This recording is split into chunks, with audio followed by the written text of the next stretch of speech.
Thank you very much. Good morning, everyone. Welcome to this new panel, IP as Credit Facilitator. Today, we have the privilege to count on the experts from IP, experts from the IP area and finances who are going to share with us their knowledge and experiences on how IP can develop a fundamental role in the guarantee for new financial credits. In this discussion, we will explore the highlights that's going to be delivered by our speakers, and we are going to answer a few questions about this relevant topic. We are really honored to have the participation of an expert, Allison Mages, a representative of the OMP and the WIPO. And Allison, please proceed. Thank you very much. Can I have the Of course. clicker? Excuse me. Here you go. Thanks, Gonzalo.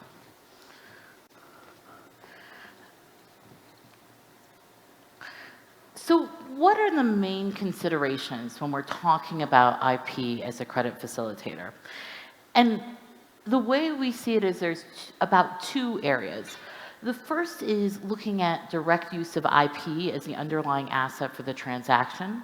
And the second is IP as a signal for creditworthiness of the borrower. In the first case, a lender or sometimes an investor will focus on the financial value or the cash generation potential of the IP. So this would be contracts that are predictable, like royalty streams, for example, could be important considerations. And the availability for this is growing, as I said yesterday, but it's still somewhat limited, although I understand we're going to hear about a case from Gabriela later on. You can expect kinds of questions like, do IP assets, Let me move to the second case, which I think is going to be what's more available in terms of credit. This is how investors and lenders will look into what the IP does to support the business. So you could expect questions like, does the IP help the business have a sustainable competitive position? What's the market size and the company's share in that market and the potential of that market? And whether or not the IP can be used as part of the business. So in this case, the IP serves more as an enhancement for the deal. I'd say a sweetener of sorts. They can help the company sometimes get the loan in the first place. So how does this work out in practice? And I wanted to share 3 areas where you sometimes see this. The first, we have IP that predictably generates revenue. This could be like a catalog of music or films, standard essential patents that have a popular standard, or perhaps maybe a long-term license agreement. So these IP assets or the rights to their revenue could be transferred to an SPV, a special purpose vehicle. And then the lender can use that to outsource the risk of holding the IP assets to the SPV. And what I think is interesting about this is it can separate the risks of the business from the revenues themselves and for the transaction, and that can lower the cost of capital. So as you might recognize, the vast majority of IP assets don't necessarily fit in this category, where you can have predictable revenues. So that doesn't mean that the IP isn't a candidate for supporting access to finance. So the second situation would be when the IP might be used as collateral. And this works especially when there's value outside of the company that's clear. So even in the case of the business defaults, the IP could still have some recoverable value. This could be the case for a well-known brand, an established patent portfolio, maybe software. In this case, the IP assets or the revenue streams that are derived from the licensing agreement can be pledged as collateral. Lenders can, if the business doesn't pay back the financing, lenders can then seize the collateral and then use that to support, to be able to sell. It's also sometimes used as collateral when the IP is core to the business and an important incentive for the business to pay back the money. So you can use it both in terms of having value itself, but also as an enhancement. And the third option is more like a sale and leaseback or an enhanced cash flow loan. And this is something that Ricardo was talking about yesterday. This is in a case where a lender or an investor is unwilling or unable to figure out the realizable collateral value for a given set of intangibles, but can still recognize that the assets represent some value, which is a behavioral influencer. So in this case, the IP is actually sold to the lender in exchange for upfront funding, and then simultaneously the company will enter into a licensing agreement. This allows the IP owner to increase its liquidity in the short term and for the operations to be able to still use and commercialize the IP. Oops, sorry. Oh, sorry, can I go backwards here? So I wanted to share a few examples of how this is working in the market right now. And so the first one is from the Development Bank of Canada. So back in 2020, the BDC opened a 160 million Canadian dollar investment fund. This for IP-rich Canadian companies. Now this is a development bank, which means they're not just looking at the commercial aspects, but they're also looking at how do they improve their industry locally, because they're quasi-governmental. It's almost immediately after they opened, they started their first deal for about 2.6 million Canadian, and to a successful robotics company that used it to expand into additional markets. So what I think is interesting about BDC's model is, unlike traditional lenders, they're actually involved after the deal in the process to help companies develop their IP strategy and make sure that IP is taken into account as the company grows. They've done about 15 deals since the fund started, and the average ticket size is actually quite small. It's between 3 and 5 million Canadian. So what I think is also interesting is the way they've thought about the process. The team in BDC is about 8 people strong, and they look for companies that have registered IP to start with, usually patents, but now I think they're expanding out for a little bit more. They have established revenues already, and that they've got a leadership potential and some sort of niche that they can have supported by their IP in the global market. Then they'll take a look and in-house do evaluation of the IP once they meet that criteria. And they do what they call a product market fit approach, which means they look for a product with a sizable market. They look for the IP that can have coverage for the market in a way that they can establish some market prowess, they can have a larger market share, and they look at it fits into what their business strategy is because they have certain specialties. Because when we talk about IP and technology, we're always talking about some specialization in the market. So they have, I think, in the healthcare space and the green tech space, for example. They have both debt and equity options, and the questions that they ask as part of the investment process are different depending on whether they're looking for debt or equity. So in the debt context, they're looking at whether or not the company has cash flows enough to repay the loans. And so the IP is providing some sort of backstop for the transaction. And in the equity case, they look, in addition to that, is whether or not the company's value can increase over time. And so they're trying to see whether or not the company ultimately would have large exit potentials. So here's another example. This is from Korea. Now, Korea has been doing IP finance for about 10 years. And they started in 2018 to really pick this up in a big way by establishing a government-led valuation entity to support the deals, because what they recognized was not a lot of the commercial players, not a lot of the banks involved had valuation expertise, particularly in IP. So what they tried to do is make those transaction costs go down by creating an external body that could do the valuation analysis. So the IP office actually pays a subsidy for the cost of the valuation in this case to encourage the deal. And they've done about over $5 billion US worth of transactions. So we're not talking about small potatoes here. We're talking about really big deals. And then based on what the valuation report does, which I should mention is not just a pure IP valuation, but is both an IP and a business valuation, where they look at the commercial context in the market. They decide how much of the loan they'll be able to do. Now, what I think makes Korea's approach particularly interesting is in 2020, they set up a new entity that is a recovery fund. Because one of the things they were hearing from lenders, as you can imagine, is I've got this IP portfolio and the business defaults, what do I do? I don't know how to get rid of IP. I don't know what I'm doing. So they've partnered with an external entity, a commercial entity that focused on litigation and IP commercialization to actually buy the IP in the case of default and to liquidate it themselves. And so this is all reducing the transaction costs.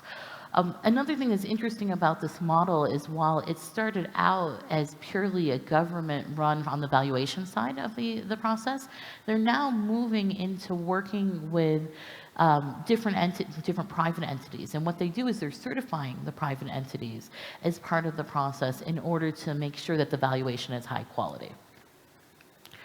So the last example I want to share with you is on collateral protection insurance.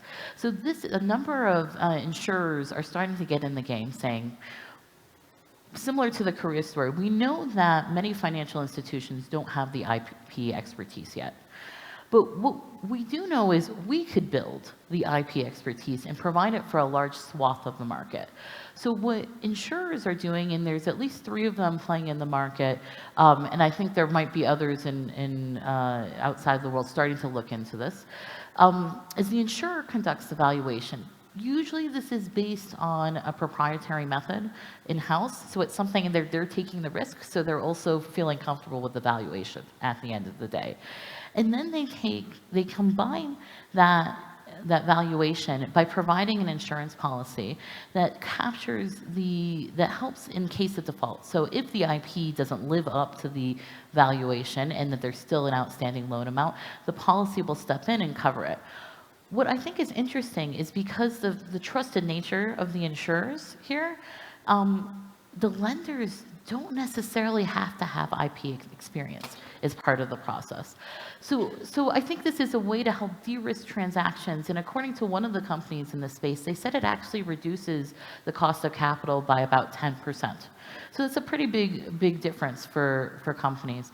And one of the insurers involved in the space is Aon, and they're taking the deals that they do in this space and they're selling that as insurance-linked securities. So they're taking advantage of this space by letting other investors take on some of the orthogonal risk here. So they're able to create more of an ecosystem to support finance, even if not all the players are experts in IP. So what kind of companies can benefit from this? We're not looking at really small companies necessarily. We're looking at companies who already have investors and who are looking to be able to grow and get access to non-dilutive capital. So ticket sizes usually between 25 and 150 million, and that they're already revenue generated. And then to close out, before I give you back the floor, Gonzalo, I wanted to share a little bit about what WIPO is doing in the space and just share one of the projects. One of the things that we find is there's lots of different languages involved when it comes to IP finance. So you've got IP lawyers speak differently maybe than a business, speak differently than a financial institution. So how do we make those conversations easier to have? How do we facilitate the transactions a little bit more? So we're working on a hands-on finance series that equips those who are engaged as part of finance. And the idea is to create a series of templates and examples so you can identify what's bankable IP, you can understand the lending process, you can understand that even if you get a valuation, you're not going to get the loan or the financing for the full amount, and to help walk you through the pre and post deal processes. So I think, Gonzalo, that would be a good place to stop, and happy to answer any questions. Great. Thank you, Allison. One of the key highlights in Allison's presentation is the relevance of IP as an asset value without outside the company itself, even in scenarios of possible company failure. Another key takeaway that I've listened, Allison, is that a strong IP can serve as an indicator of quality and as a business model and the ability to meet loan payments. But what are the main difference between the Korean system and the Canadian system? And based on your experience, which one will work better for a small company related to accessing credit? So, Gonzalo, I don't think it's a one-size-fits-all. I think what you see, the system in Korea works well because of the culture in Korea and the government intervention that may not work, for example, in this region. So it's not necessarily one is good or bad, it's that there's not a lot of opportunities available, and companies should go after those opportunities that work for them and that are available in their space. The approach from both entities is to really look and think about the IP strategy, and I think that's important. So businesses, before they're looking for financing, should be prepared to tell that story, should know exactly what they have, but not just, here's my schedule of trademarks, my schedule of patents, and so on, but to be able to say, how do they contribute to my revenue situation? How do they, how can you potentially make money off of this outside of the business? You have to tell that story. So whatever business you are, use whatever is available to you, certainly, and it's going to be different in each country and in each environment. But you have to come to the conversation prepared. Great. Thank you, Allison. A continuación, nos sentimos honrados. We are honored to count on the presence of Gabriela Contreras. She is from Guatemala, and she has had a lot of experience in processes of accessing financial credits based on the IP. Gabriela, we're really eager to hear your experiences. Thank you, Gonzalo. Well, I'm going to talk to you about my experience as an in-house lawyer of LUMINOVA Pharma Group in a credit where we grant as collateral or as a guarantee a portion of our portfolio, of a brand portfolio. There is not just one recipe for everything, but this is what actually helped us at the moment in order to access this credit. I see this experience and process in four different times. The first one is a strategy. We needed a well-defined strategy and to be able to translate it to the bank. Secondly, we needed to have our own IP, and in this case, our intangible assets, the brands, but well valued. Then we had to make possible the viability to access to this banking credit. And how? Well, I'm going to mention this, but to provide this comfort to the bank that our brands were worth what they were worth, and that we actually were able to support this value and this amount, and of course the post-contractual elements. I'm going to start with the strategy. First of all, I would like to give you a context of LUMINOVA Pharma Group. This company is a group that operates in the Central American region, the entire Central America, Panama, Colombia, and Ecuador.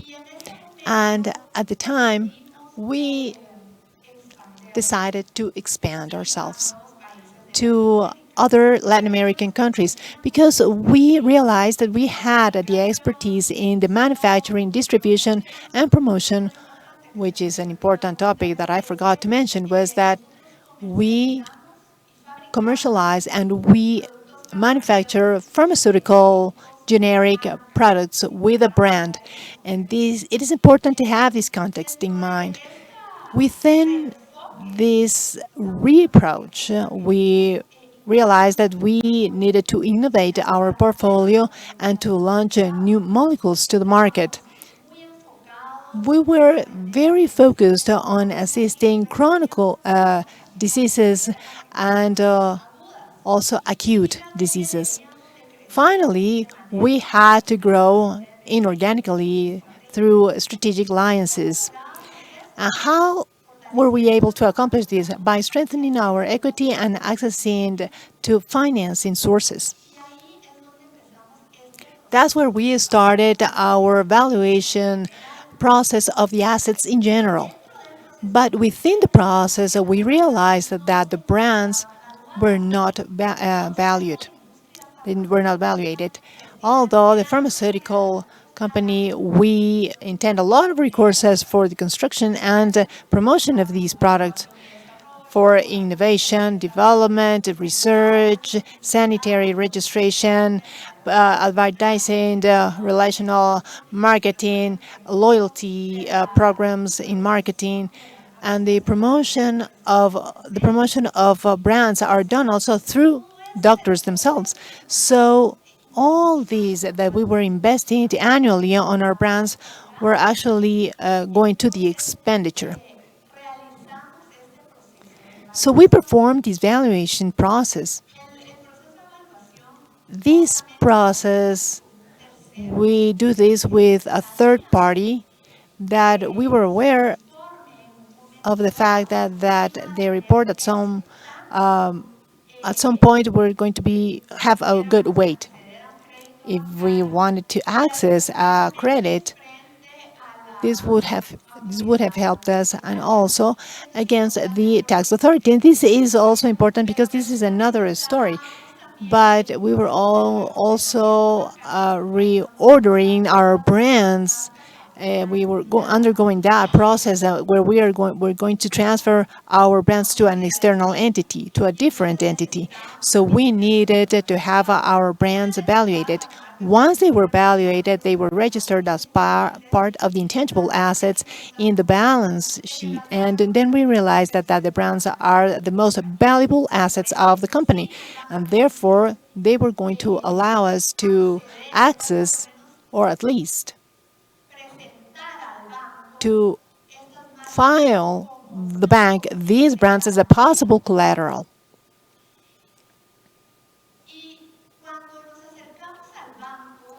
When we approached the bank, and this has been discussed in other panels, we need to have this conversation of saying, okay, what are we going to submit to the bank so that the bank actually becomes interested and authorizes us or will grant us a loan with the brands as a collateral. Well, first of all, we needed to submit the strategy of the group, but not only this, also our story, our presence in the region, the business model that we had. It was very important to understand the industry, how did it work, the ranking of laboratory, the ranking of our prescriptions, of our certifications. We couldn't just get with the brands there. Now we needed to convince the bank of the how robust these were within the pharmaceutical industry. Subsequently, we had to submit the technical evaluation study that would support the forecasted income for 5 years. The detail of sales per brand, per country, per therapeutic line, therapeutic action, the way of each brand in the market, and the evolution of the gross margin as well as the contribution margin. All these things was put together by the financial group, of course. They were supported by an entire internal team who were working for a long time in this process. But we needed to reach the bank with a winning case. And the question, obviously, that the bank was going to ask us was, okay, and in the case where you default, how do we execute these warranties? That was the question that we were expecting. And that is when we had to carry this out because we were very interested in having the bank carry out these valuation and risk measurements. So we wanted to be extremely transparent and we wanted to be sufficiently robust in order for us to go in front of the bank. And obviously all of the forecast, historical data, evidence for the revenue generation, validation of generated cash flows, etc., were the documents that were required and the information that the bank had to be fully aware of before carrying out any validation. In addition, we also had to make sure that our brands were duly registered. And obviously, since it is natural, the bank is not an expert in intellectual property. Therefore, what we needed to do was to try to focus ourselves or to teach, I'm not sure what the correct word is, but we needed to, for the bank to get to know more about intellectual property. Because banks are very used to working with warranties or collateral that is traditional. They're not used to collateral that is non-traditional. Therefore, this was a very disruptive collateral for them, and it was very new. And we were very mindful of the fact that both them and us would have external experts on their team that would allow to have that conversation with us, and also for us to be able to harmonize themselves regarding of what is expected with regards to intellectual property. In other words, we needed the bank to understand the business model linked to our own intellectual property model as well. In other words, how these rights were acquired and how they can be executed. So this is, I can say, this is the first stage, which was all of the valuation process. Giving it a historical value, forecast projections, all of this part was left to the financial department.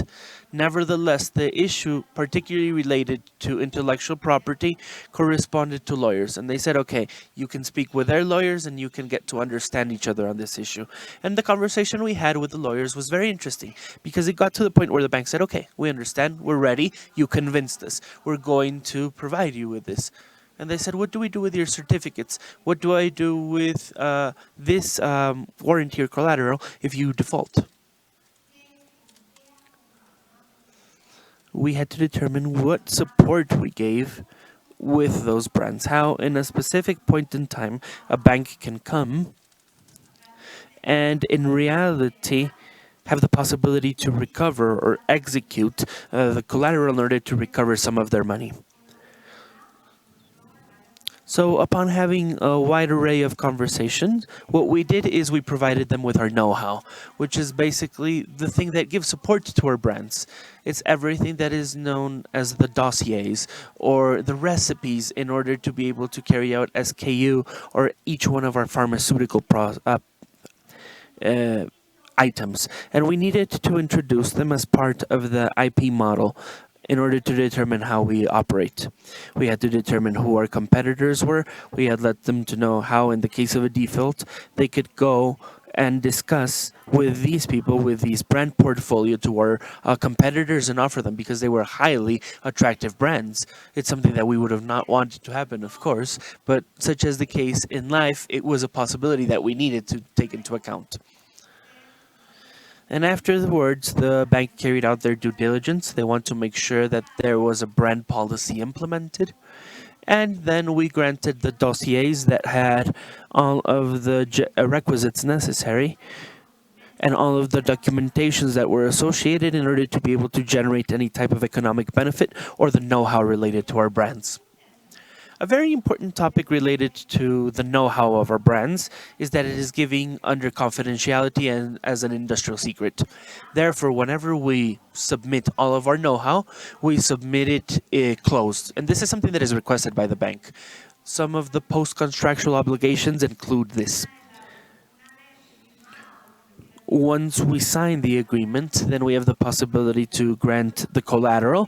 And one of the points that stated was that we needed to register these collaterals in different jurisdictions. So we needed to deliver that know-how, but under confidentiality agreement.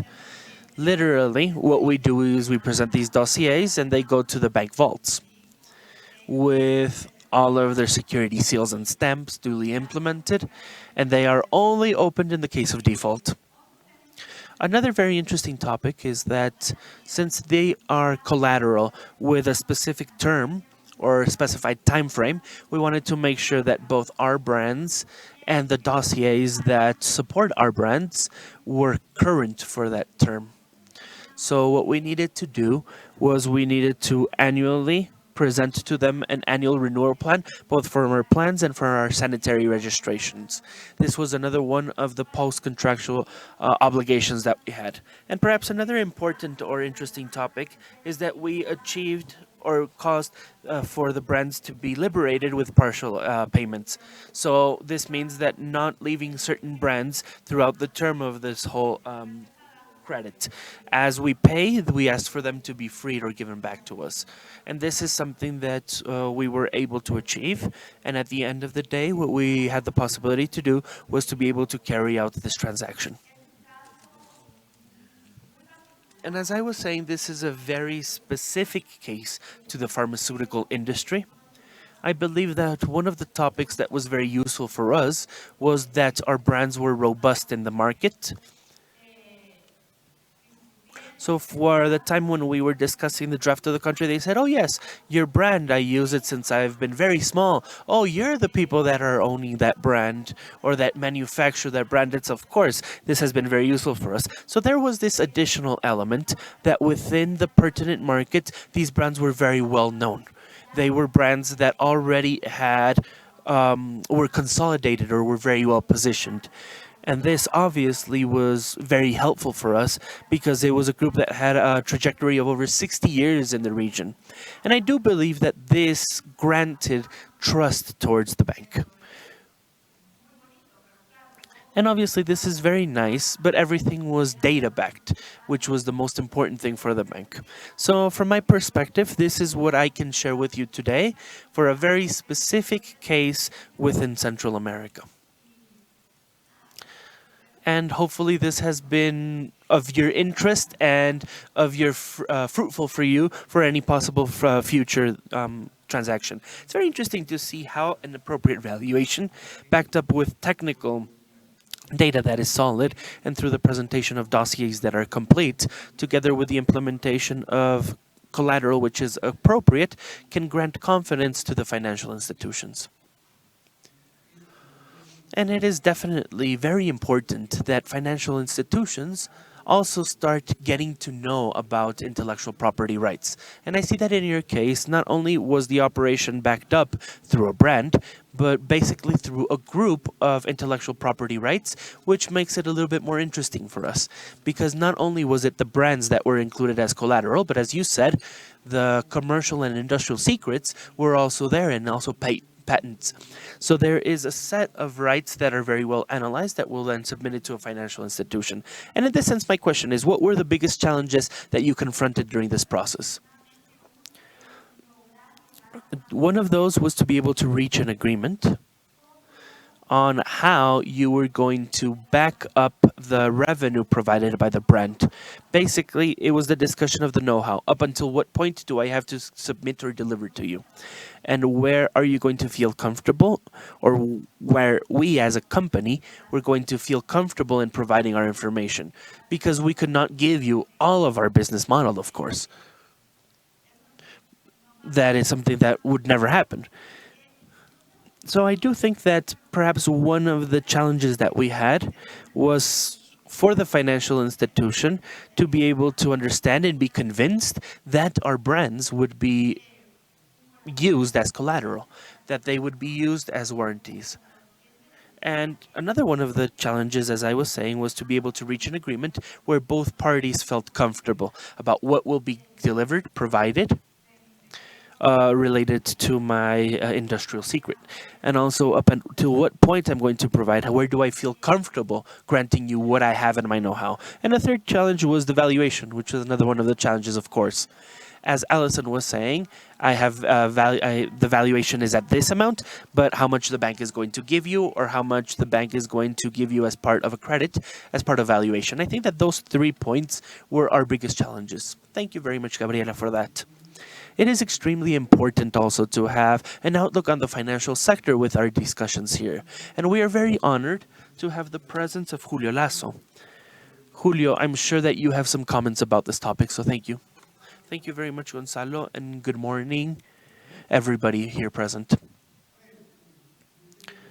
I'm going to give you a couple of ideas based on the outlook of a bank. Pichincha Bank is the biggest bank here in Ecuador, just as a little bit of background, and we have a bank that has operations in 5 countries, some of them here in the Latin American region.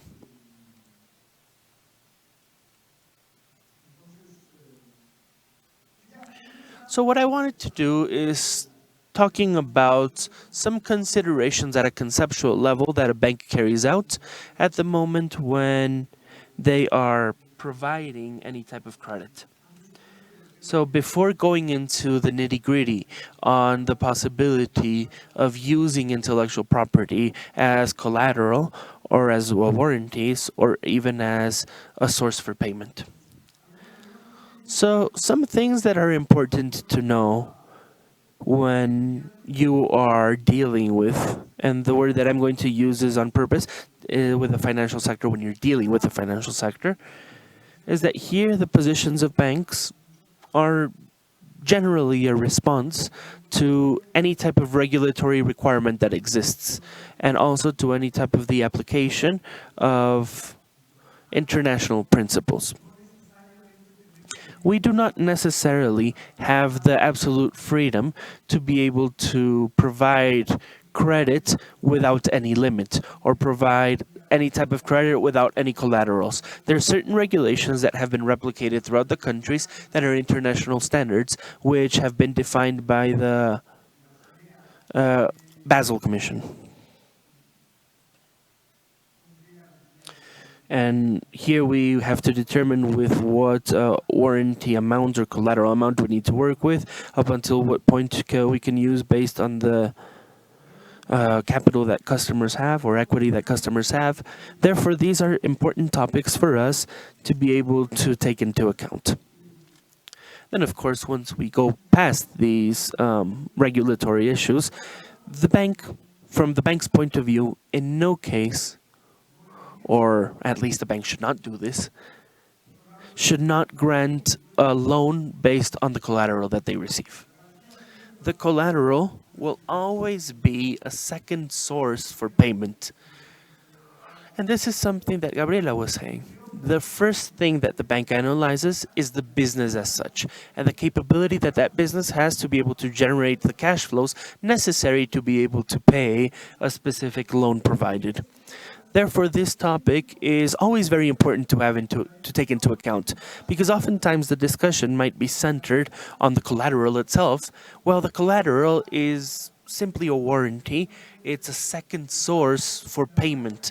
And in reality, banks should not be completely vested and interested necessarily on the collateral itself.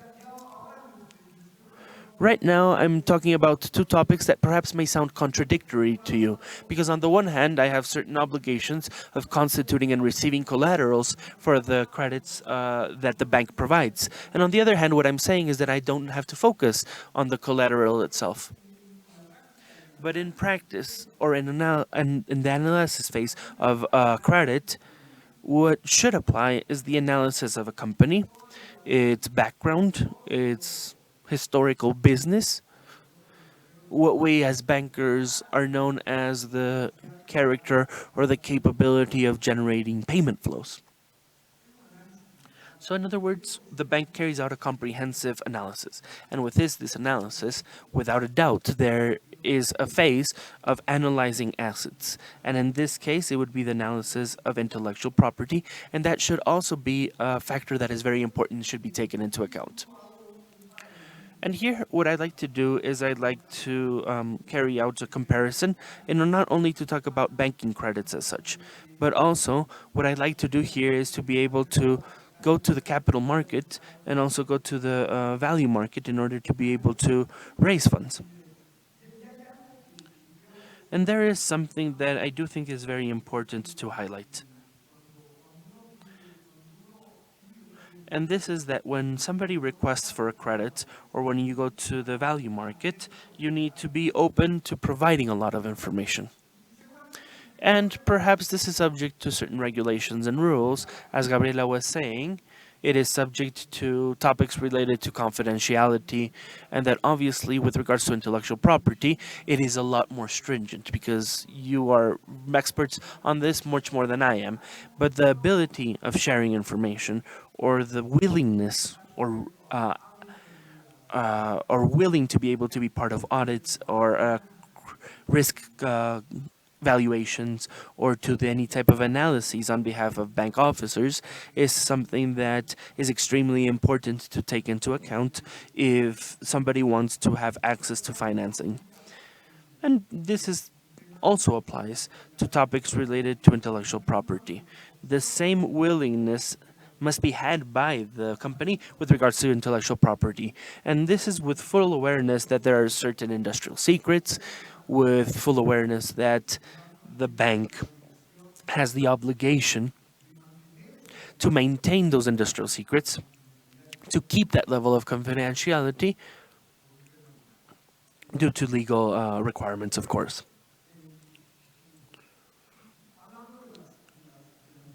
And now let's talk a little bit about collateral or warranties.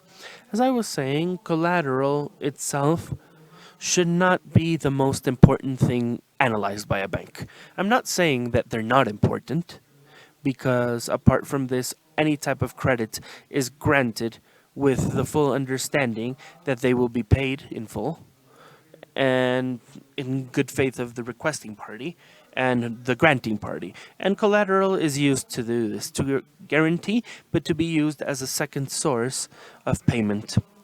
That's why we have to analyze, obviously, how I'm going to recover my the money that I paid out. In the case of intellectual property, this is an additional challenge to us because it is collateral. That is something that we as banks are not used to receiving here.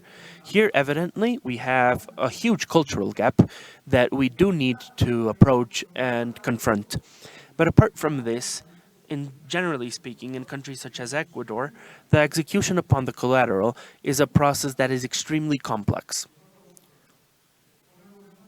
We emphasize on something that I was talking about before, about why we do not focus tremendously on collateral, and it's because no matter how good the collateral is, and unless it's cash collateral, of course, which is signed with some bonds of the Treasury Department of the United States that I can easily collect, any execution process of collateral, apart from this one, obviously is very complex in Ecuador.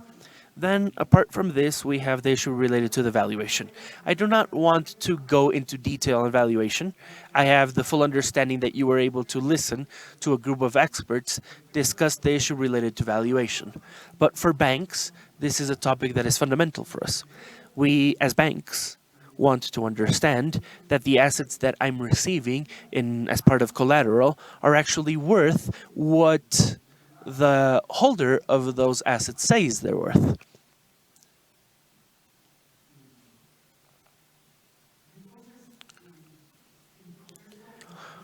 And therefore, the valuation process for us as banks is extremely important. And I do think that it was very interesting what we were hearing during this panel, that here we needed to sit down in order to understand what is going on. Because what we here in Ecuador call the valuating experts that are going to go and carry out the valuation process of our houses are probably not the same experts or do not have the same profile where you have to carry out a valuation of intellectual property.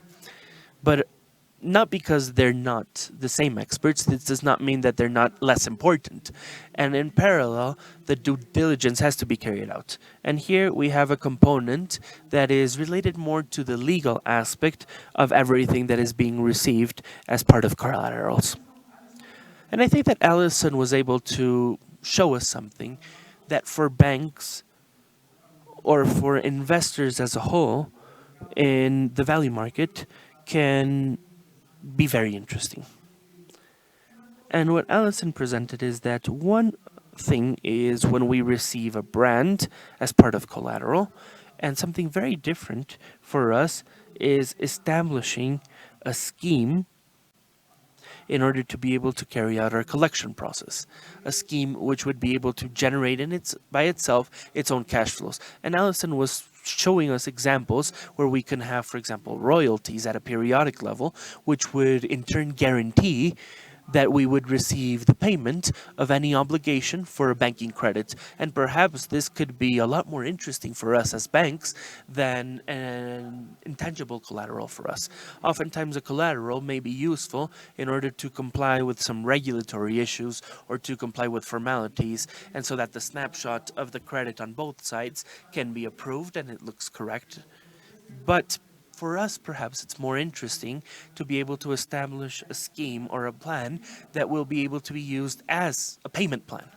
And here, in those cases, the intellectual property would be at the forefront of the approval process. It is no longer to the side, like something which happens when we create the constitution of a collateral without a payment plan.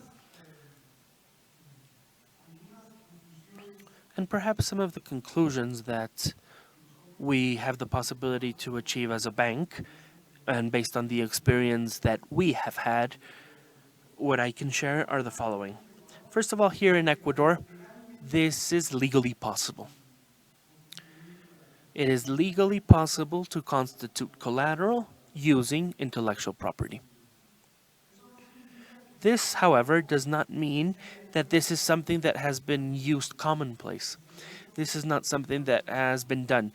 It's something that has been done before, yes, but we need to walk down a huge path from side to side. Because obviously one thing is corresponding or constituting a collateral, and something that's very different is having undergone the execution of that collateral that was been granted. And perhaps the level of experience that we have is not very expansive or vast. This is something that can be done through liens, and it can also be done through trust funds.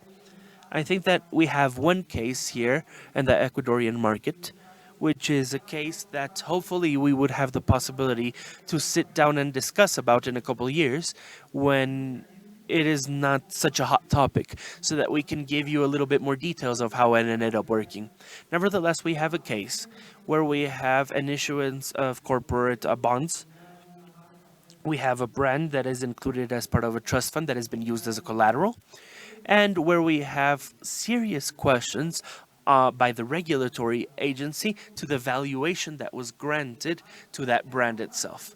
Not only for the effects of the collateral itself, but there's huge question marks on the way in which that brand was carried out the valuation in the own company's balances, financial statements.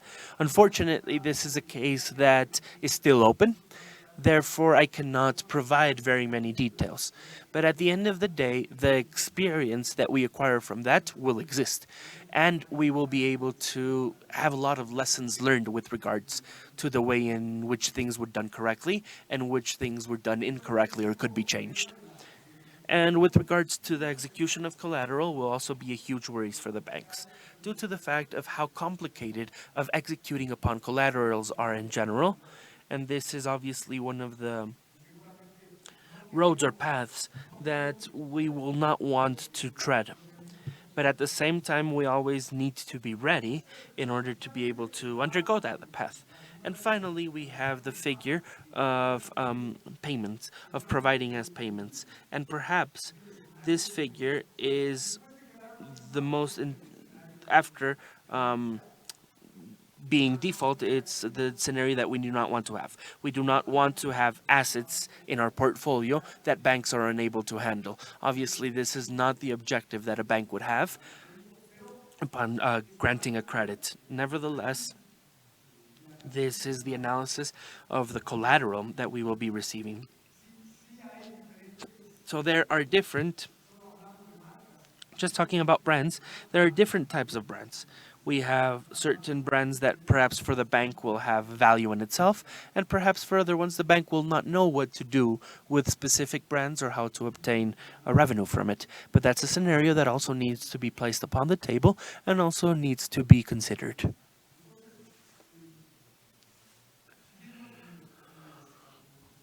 So following my conclusions, the possibility of receiving brands as credit collateral is in existence. This also applies to the stock market. It is important to be able to emphasize the issue related to information, transparency, and to make sure that companies that will request these type of financing using these type of collateral, the openness that they need to have is very vast.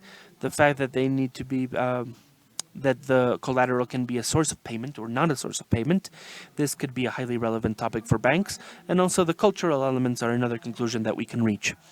There is a significant gap that we need to be confronting as banks in order to be able to understand and feel comfortable upon receiving these type of collaterals in exchange for credit. And obviously, I have to conclude with pure banking languages when talking about the risks that are implicit upon receiving these type of collaterals or assets as collaterals. So thank you very much, Julio. As was mentioned by Julio, it is very important to take into account a couple of key points upon using brands as collateral for banking credits. It is fundamental to differentiate between the collateral value and the real source of payment that the intellectual property assets have, taking into account aspects such as financial flows, payment capabilities, the character of the debtor, the industry, and financial background. And I'm fully aware that financial institutions are under stringent regulations at a local level and an international level, Julio. Nevertheless, what is missing, do you think? What are we lacking so that these operations can become much more attractive for the financial sector, stemming from the holder of the intellectual property rights, stemming from legislation? Which would be the changes? Because you mentioned cultural elements, but do you think that this is a topic that applies globally or more locally? Well, as I was saying, I do believe that there are plenty of things that still need to be done. We need to get to know each other better. The banks will always have the tendency to focus much more on operations that are more traditionals, which collateral that is much more commonplace or traditional, and emphasizing only on the financial elements. So obviously there is a road that has to be undergone. But I'm going to give you an example about how there's a lot of things to do at a regulatory level. And what I'm going to do is I'm going to make a comparison with another aspect of our financial activities. Banking has experiencing, globally speaking, and obviously at differing speeds, a transformative process which has been highly accelerated that has focused primarily on the digital aspect of banking. Here in Ecuador, this is something that exploded at the moment when the pandemic hit, and at the moment when the digital products that banks had to offer or offer to our customers are of a greater scope than they used to be perhaps 3 years ago. And here, this is an example. For example, in Ecuador, we refinanced in all of the system close to 2 million operations. 650,000 corresponded to Pichincha Bank restructuring. And we did it without signing one single document we had, without the signing of any modification payment receipt. Oftentimes they were done through a verbal request carried out by the customers in order to refinance certain elements. And only recently, a couple of months ago, Ecuador approved the law which allows for documenting a credit with a digital payment commitment. And the same customers that we had the possibility to finance are in the trials, and they say that the amortization table that is presented by the bank is not the same as the one that they signed. So this is just to set a little bit of a perspective that there needs to be a concerted comprehensive advance. Not only do we need to have an understanding between the banks and the different entities that are requesting credits or loans, but we need to include the regulatory agencies, we need to include the judges. I am thinking about a possible judicial process in order to be able to execute a collateral of a brand or of a certificate that has some type of brand attached to it.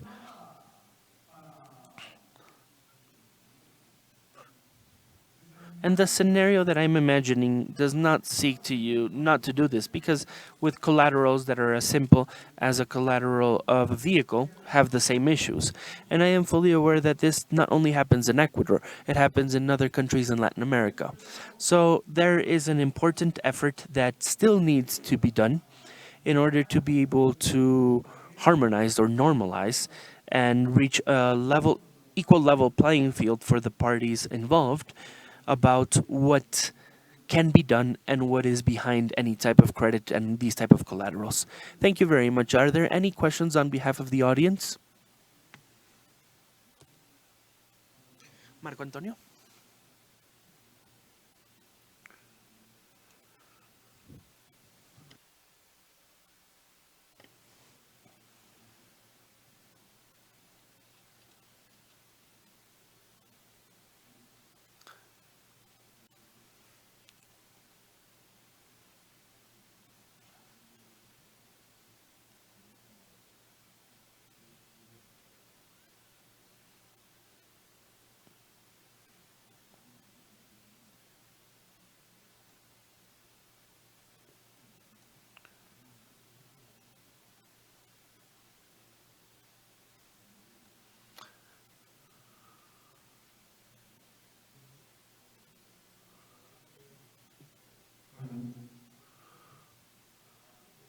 First of all, I would like to thank you because this was a general overview of these topics in order to be able to have bank credits through the provision of collateral, because we know that the main source or the main interest of a bank would be in the repayment source. But providing collateral or warranty that can be constituted based on intellectual property issues. And it has been very interesting for us to be able to hear the three different experiences that were commented by the panel. And perhaps this question goes to Gabriela, that I think that it is related to what Julio was mentioning about how to execute the collateral. And we always know that this is a very difficult topic to carry out. And I think that in one of the conversations, you shared with us that you integrated everything through trust funds, through cash flows, to guarantee that an execution could be done very smoothly, to have a soft execution. Because obviously for a bank, this would provide comfort of not having to claim this, because those assets might lose value very quickly if there is not the possibility to execute them. And perhaps they could have these assets and be able to give them to a competitor. So based on your experiences, how did this work in your case? Because obviously you have to be very creative at the time when you carry out your legal parameters in order to be able to provide confidence and trust in the company whenever there's a negotiation of this magnitude handled. Yes, thank you very much for your question. I do think that you said it yourself. I don't think I could answer the question better myself. In our case, what we do is we grant when we give our brand as collateral, we create a management trust fund. And there's also a warranty, which caught my attention because Julio had it as part of his presentation. And this was precisely done in order to facilitate the bank. And seeing as it was the first time for everybody where we were doing this, we wanted to give an easy transition for the bank in case of a default. And this was a figure where every one of the parties felt comfortable with at that point in time. So I do think that this figure of a trust fund worked quite positively for us. Thank you very much. Is there any final comment for you, Allison, that you would like to share with the audience? Or anybody? Here I would like to add something, Marco Antonio, that the execution process has to be smooth. And it is very nice seeing that from the structuring point of view. In practice, obviously, at the moment when there's an execution process, then clearly there is a controversy that needs to be approached. And the important thing is that the rules of play are clear. I like the trust fund figure because you give the process to a third party that is in charge of managing it, and this facilitates it. But this does not mean that it is going to be an easy process to undergo in itself. But it is very good to be able to implement it so that the rules of play are very clear for all of the... So I think as a profession, we have some work to do in this space. I think you heard from both Gabriela and Julio that lenders aren't familiar. It doesn't mean they're not interested. It's just that they're not familiar with it yet.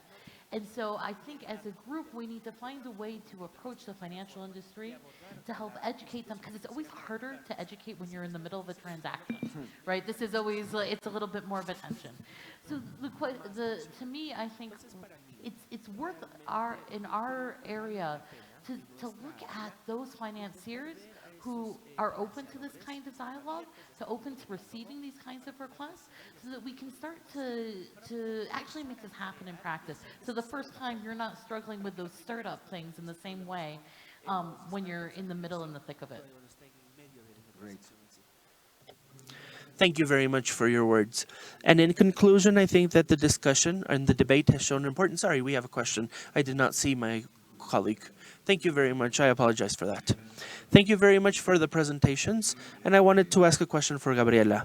You were talking very correctly about the importance of the valuation of brands. But in my country, plenty of the companies that have brands that sell a lot, in their balance sheets, they do not have that brand value reflected. And they have it activated with a value of $0. So whenever they want to showcase them in front of banks as possible collateral, they are found with a very good valuation that is done by third-party companies that are evaluators. But when they put it in their balance sheets, in the balance sheets of those companies themselves, those brands that theoretically are worth a lot of money have a value of $0. What was your case? What value was assigned to the brands that you were able to provide to the bank as part of the balance sheet of the company?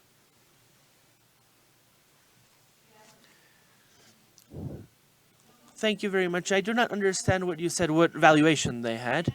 It was the valuation. I do not know if I understand your question correctly, but the valuation that they had was the valuation that we had from the technical study that was provided. They give you a range of values. They give you a minimum amount, a medium amount, and a median amount. So we took the median value that was provided because we did not want to overshoot our shot and inflate the number. In my country, in Argentina, the majority of companies, when they present their statements and they put brands, those brands have a value of $0 in their statements. They do not have a relevant accounting value. Okay, I understood a little bit better with your question. Yes, we did had them with the technical study amounts in our balance sheets. And this is how they were reflected on the counting books. And I think that this was one of the key elements, or one of the moments that the process was more important.